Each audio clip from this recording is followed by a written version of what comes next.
Time now for your forewarned weather with Cedric Haynes.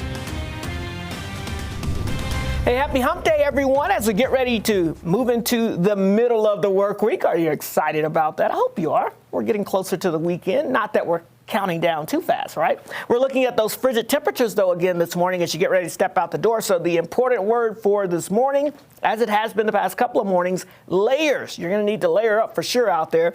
We are tracking the chance of a few leftover snow showers across southern Utah, especially for this morning, primarily for southeastern Utah, but that chance will stick around through the morning hours. But the air quality issues, that's the big story for us over the next couple of days. And then we'll await our next storm system for the weekend that could bring us some rain and snow showers, mainly north of I-80 as we go throughout this upcoming weekend. We'll talk more about that in just a second. Here's a look at the temperatures, though. Whoo-wee. It is a chilly one out there. 12 degrees in Provo, 12 in Logan, 8 degrees in Heber. It's down to 23 in Ogden and Salt Lake City, 14 in Delta. We're down to 23 degrees in Hanksville, 26 in Emory, 31 in Price, 28 Blanding. Look at that, St. George even down to 33 degrees, even with some clouds. We'll likely dip into the upper 20s in St. George by this morning here as we go throughout the morning hours. And then as we climb throughout the midday hours, we head back into the 40s out there. Again, more clouds this morning, more sunshine by this afternoon as we see high pressure really starting to push that low pressure system off towards the south and east. Here's a look at what we can expect along the Wasatch Front. Again, low 20s this morning, some teens out there.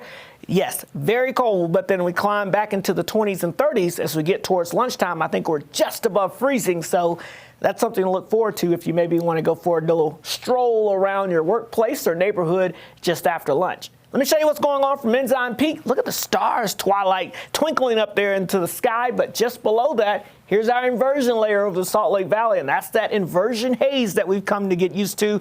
And yes, we go throughout this afternoon, the air quality, code orange in Salt Lake County, also heading down towards Utah County, so be aware of that. Surrounding that and the lower elevations, we're dealing with the moderate air quality. So everyone's going to be dealing with some worsening air quality, but it is code orange here as you get from Salt Lake City down towards Provo.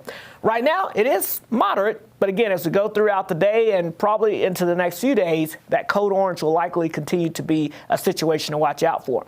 High pressure controlling our weather, blocking any storms from moving in. But this storm system spinning in the middle of the Pacific Ocean here is tapping into an atmospheric river. That's going to play a part in our forecast as we get towards this upcoming weekend. So as we look at things here on the futurecast, here comes that storm system. But notice how it has to go up and around that high pressure, and then it drops in. But by Saturday, we'll start to see at least a chance of some rain and snow showers here across northern Utah. But again, it's primarily north of I-80 here, and that system kind of stalls out to our north. So there's going to be that atmospheric river, a lot of moisture coming in, especially for areas just to our north. But some of that will try to make its way down into our northern mountains, so we could see some decent snowfall totals there. So in terms of precipitation as we go throughout this weekend here, you'll notice here we got a pretty good chance this becomes likely once you get from Cache Valley over towards the Bear River Range and down towards the Wasatch back, and then even into portions of the Salt Lake Valley here as we get north of I-80 again.